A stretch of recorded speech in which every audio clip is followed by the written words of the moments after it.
But I'm with Central Fire Protection District here in Capitola, Live Oak, and Soquel. So we're in charge of the coastline anywhere from Santa Cruz Yacht Harbor all the way to basically New Brighton Beach. That's our area of aquatic response. Let's see here. A little bit about me. Like I said, my name is Pete. I began my safety career as a lifeguard here with California State Parks, Twin Lakes, Sea Bright Beach, everywhere down in Aptos. Did that for about 15 years. Then I graduated to the ambulance, worked on the ambulance for 5 or 6 years, and now I'm a firefighter with Central Fire Protection District, and I'm one of our 15 rescue swimmers on the engine. And I'll talk a little bit about what our roles and responsibilities are here in the slideshow. Are we able to full screen that? Yeah.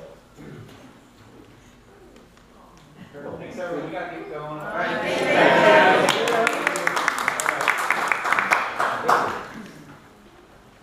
All right, so who are we?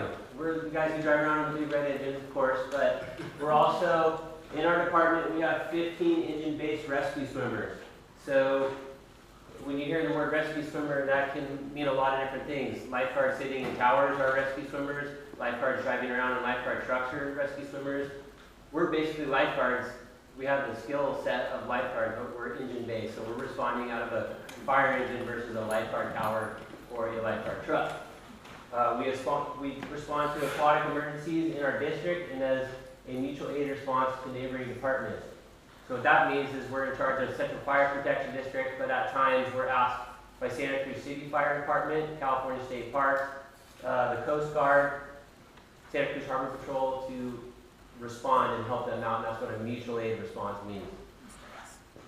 The most common coastal emergencies that we have, of course, water rescues, boat rescues, medical emergencies, entrapment. So that's basically the big scary sand entrapments. People dig holes on the beach, and we have collapses, which are really scary, and we try to avoid those if possible. Cliff rescues, we do a ton of those. So Pleasure Point area, Santa Maria Cliffs, 18th through 20th Avenue. You might see us out there with the big ladder truck out and ropes. Usually we're performing a cliff rescue. Public safety. So just out educating, doing stuff like this, public education, community outreach, and animal encounters. If there is, say, a shark stranded somewhere, or there is an animal around humans that has aggressive or unsafe behavior, we might be out just notifying people and trying to keep people clear of animals. We don't have any formal animal training. So like I said earlier, every one of our rescue swimmers is a USLA certified lifeguard. And there are 2 classifications of our medical training. So we're either an EMT or a paramedic. So a lot of people ask what's the difference between those two. Are they the same? So basically, both classifications start in EMT school. So you get your EMT certification, and you get what is your BLS credentials, which means basic life support. Then many people choose to go to paramedic school, and they add on to their EMT skills, and they do advanced ALS, advanced life support skills. So that's things like intubation, administering medications, defibrillation on our monitor, things like that. So it's an advanced skill set beyond what an EMT is.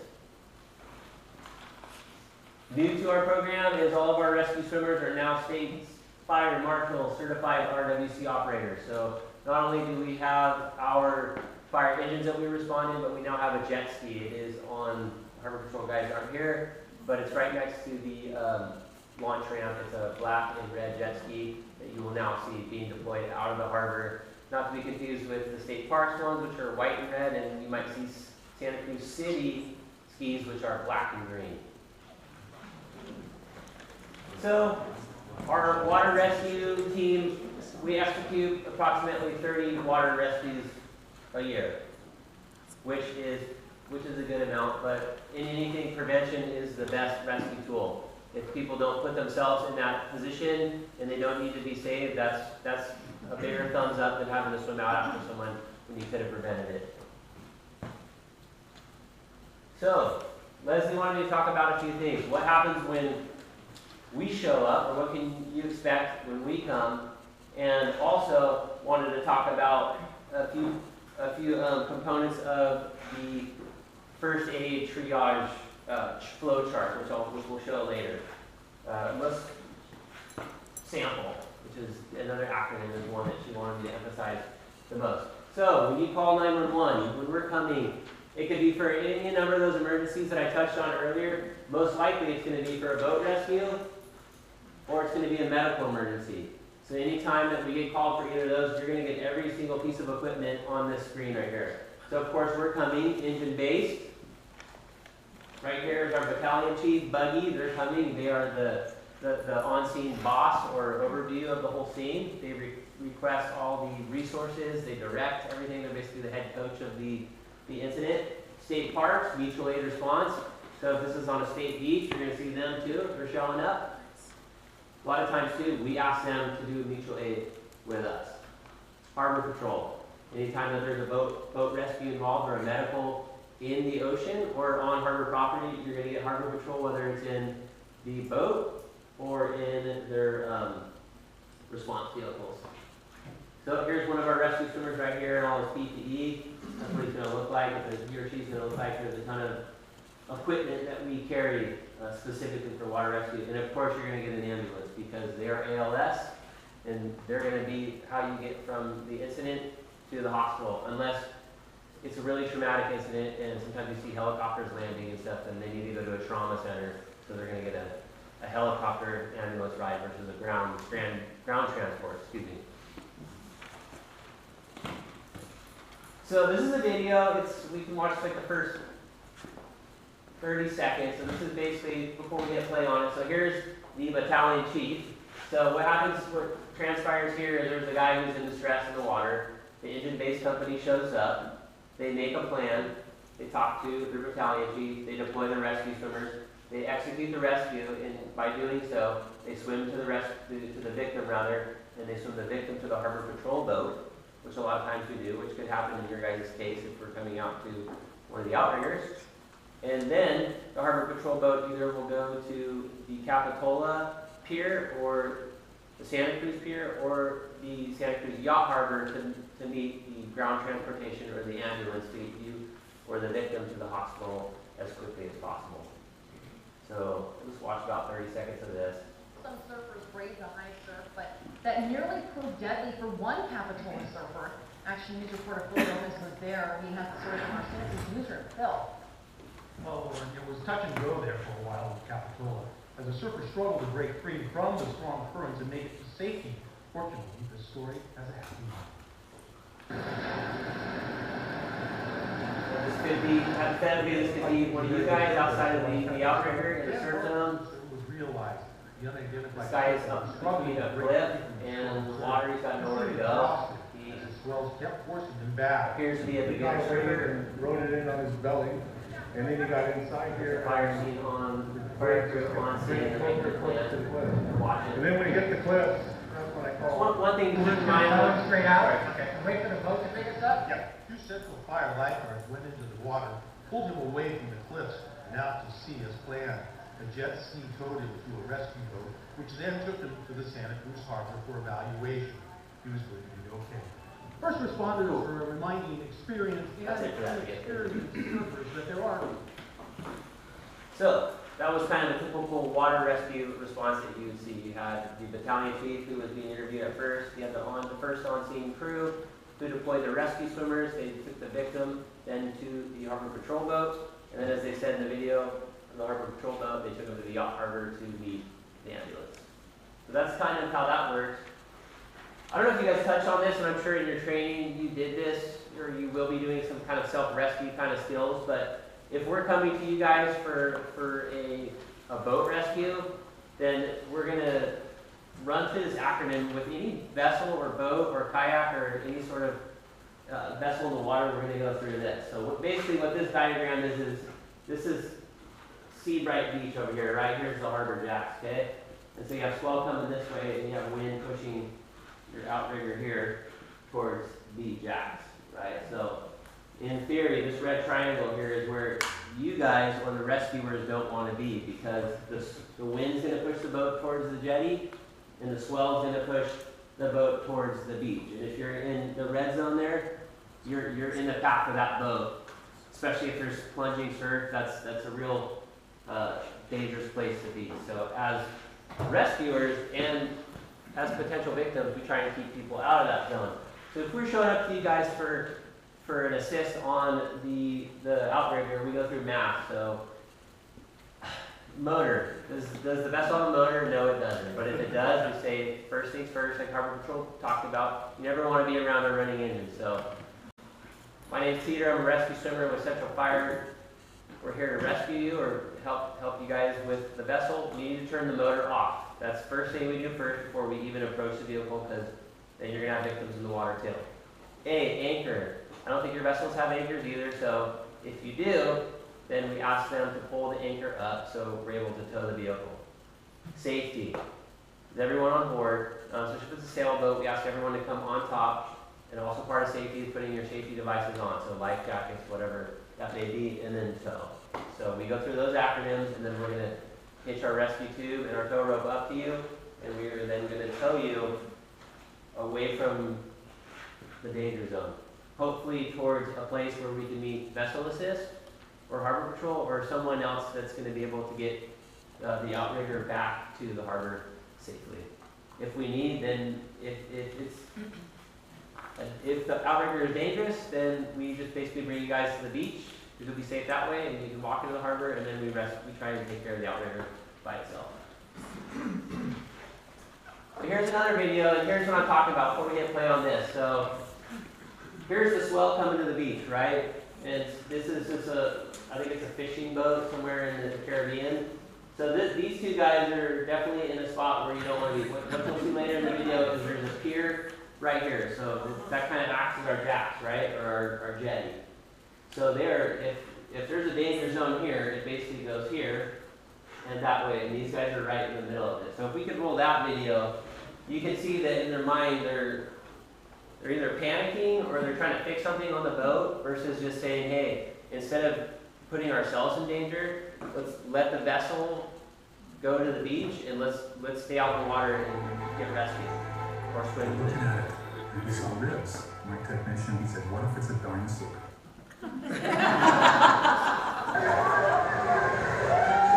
So right here, they should be jumping out of the boat, right? They have no power to the engine. They're going up against the rocks in the pier, and there's another bigger wave coming. And there's two guys in the boat. Right? So hopefully that's the end of that video. So hopefully through your guys' training, and our mindset going into that, if we're swimming out, we're saying, hey, get out of the boat, first and foremost. And we're not going to go anywhere in that danger zone. Get you guys out. Boats are replaceable. Humans aren't.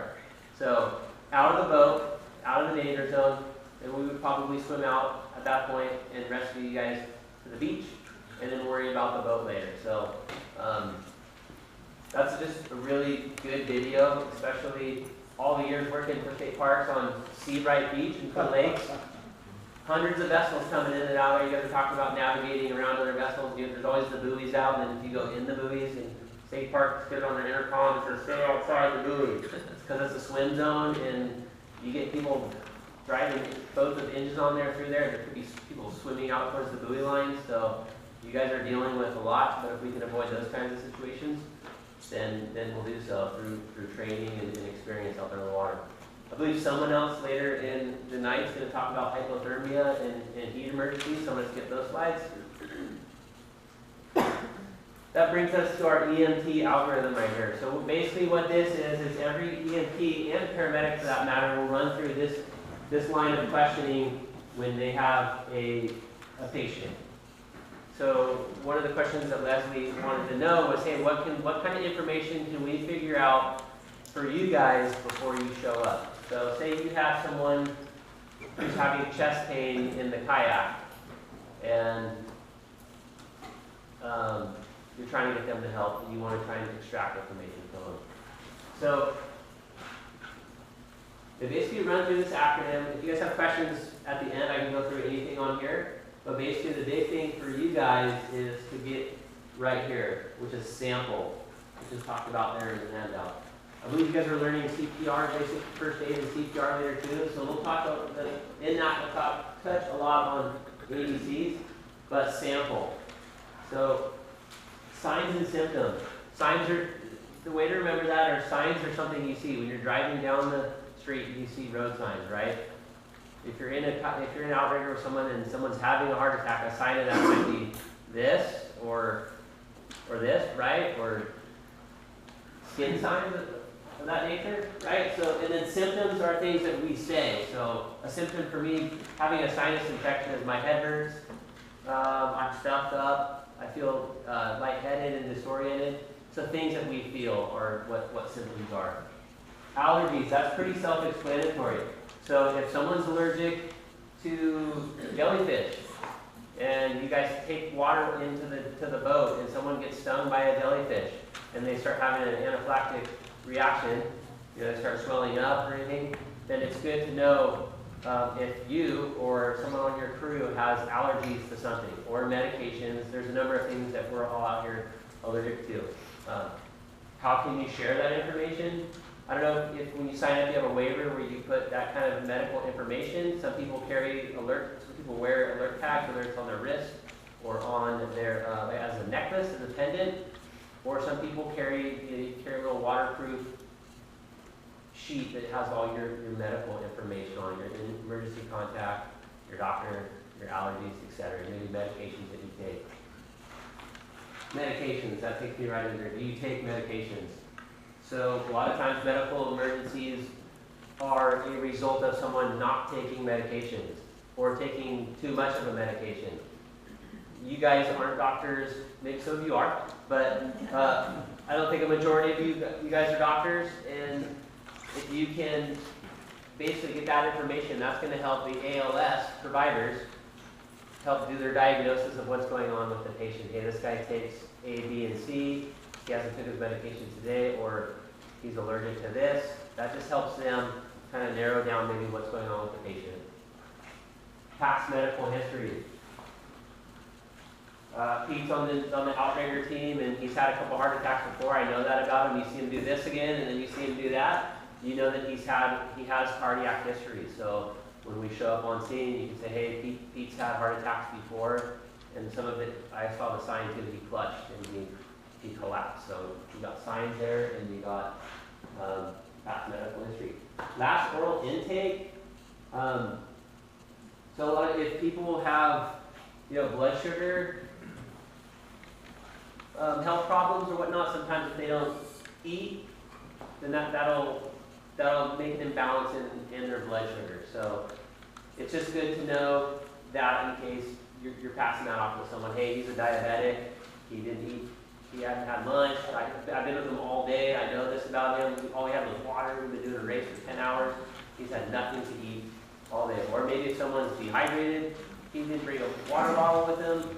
He's completely dehydrated. We're out in the sun. We've been racing. So that's the kind of information that you can get from just knowing about maybe what people have eaten or drinking throughout the day. Events. What were you doing when you started to feel this way? So that basically will kind of help us do our diagnosis too of what's going on with the person. Sometimes with cardiac things, if it comes on suddenly versus, my chest, I was feeling chest discomfort all day, and then I was exerting myself paddling, and then it got worse and worse, versus, it just came on really sharp and it hurt. That helps the ALS providers kind of differentiate between maybe what's going on with your cardiac incident. So sample. If you want to make it even simpler than that, a lot of people just do HAM. So HAM is history.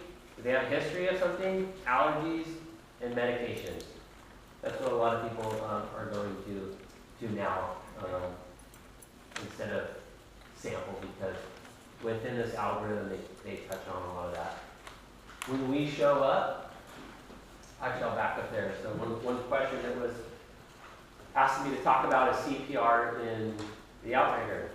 So Harbor Patrol touched on how a lot of times they do CPR on the back of the Harbor Patrol boat because it's a flat, hard surface. So anytime we go to someone's home and we're going to do CPR on them, if they're in bed, we take them out of bed and put them onto the ground, a flat, hard surface. With the way that the outrigger is shaped, that may not be something that's accessible for you. So what they're finding with CPR and success in CPR is just early compression. So if you guys can, it's gonna be a hectic scene if someone has a cardiac event, you have to do CPR in an outrigger. So the sooner you can get them to ALS, whether that is paddling as fast as you can in harbor, using that radio, contacting Harbor Patrol, getting a boat out to you guys to get the patient to advanced life support as quickly as possible, that's going to be the best thing you can do besides getting on and doing your CPR as soon as the person goes into cardiac arrest. So make room. It can be a very cluttered scene when people are doing CPR, so sometimes less is more. So you get two people helping the guy out. Hey, sometimes you have to delegate. You got the guy steering in the back, and then I need you to keep your eyes out to wait for help. I'm gonna have these two people do CPR. Early CPR is the best thing you can do. And you just have to work with the shape of the boat, and then get them to help as quickly as possible. What happens when we show up? So we'll say Pete had a heart attack and you're doing CPR on me in the outrigger, and Harbor Patrol meets you guys. Where's the normal route for you guys? To the mile buoy or to the pier? Okay, so you guys are at the mile buoy. So that's when you're going to want to get on the radio definitely and get help out there fast. So you guys pull Pete onto the Harbor Patrol boat. You're doing CPR on me. You're taking me to the harbor. There's an AED on the boat, so part of your CPR class is learning about using AEDs. Then we'll show up we'll probably meet you at the launch ramp, at which point we'll help you extricate the patient from the boat onto the dock or onto the gurney. And at that point, if you can give us ham, then you've done a phenomenal job. Not only did you help the chances of saving my life by doing early CPR, but you also know my ham or my sample, and you can pass that off to ALS, who is then on the dock or wherever you meet them, and then they can start their interventions of advanced life support. So that's basically what I have for the things that were asked for this presentation. At this time, I can take any questions if anyone has any. Yes? 2 to 3 minutes. Okay, timer, 2 to 3 minutes. So let's assume that in the canoe there's a cell phone and a radio. Yes. There's a cardiac emergency. Which one should we use first? The Cell phone. 911? Okay. That's your quickest communication to advanced life support. And 911's. The old thing used to be a cell phone went to CHP, blah, blah, blah, blah. Is that still the case? They'll get the information. If it goes to CHP, they get the information and they pass it on to our 911 dispatch. So 911 will pick up the phone. If you get Santa Cruz Regional 911 up by De La Vega, what's your emergency? I'm sorry, I know your first name? Dave. This is Dave. I'm with the Outrigger Club. We're on an outrigger. We're out here in the mile buoy. Someone in our outrigger is having a heart attack. We're doing CPR and we're requesting help. All they do is they're sitting in front of a computer screen. Harbor Patrol, this is NetCom. We need a code 3 response to the mile buoy. Bam. And simultaneously, they're dispatching fire and ambulance to the harbor. So we will be there probably before even Harbor Patrol would get to the mile buoy. Yes? Did you say, so when we're doing CPR, you were saying basically do the chest compressions?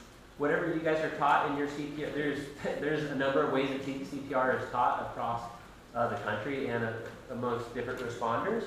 So whatever way you guys are taught with this course, do it that way. But the quicker that you can get on it, that just makes it more likely for survival, to be able to notice that someone needs it, and then to get it is going to help survival.